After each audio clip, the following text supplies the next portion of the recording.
Once upon a time, in a small village, nestled by a sparkling river, lived a kind and hard-working woodcutter named Thomas. Every morning, Thomas would go to the forest to chop wood. This was how he earned his living. One sunny day, while Thomas was working near the river, his old, trusty axe slipped from his hands.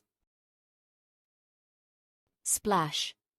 The axe fell deep into the river, sinking out of sight.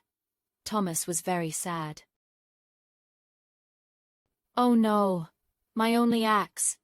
How will I chop wood now?" he sighed, tears welling up in his eyes.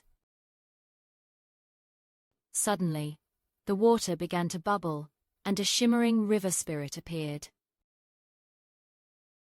The river spirit held out a beautiful, gleaming golden axe. "Is this your axe, dear woodcutter?" she asked. Thomas looked at the golden axe. It was very pretty, but it was not his. "No, kind spirit, that is not mine," he said honestly. Then, the river spirit showed him a sparkling silver axe. "Perhaps this one is yours," she offered. Again, Thomas shook his head. "No, that is not my axe either," he replied, even though it was very tempting. Finally, the river spirit brought out his old plain wooden axe, with a dull iron blade.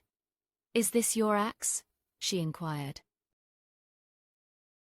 Yes, that's my axe," Thomas exclaimed happily, his face lighting up with joy. The river spirit smiled kindly. "Because of your honesty, Thomas, you shall have all 3 axes." Thomas was amazed and very grateful. He thanked the river spirit with all his heart. From that day on, Thomas taught everyone that honesty is the best policy, and true rewards come to those who are truthful and kind.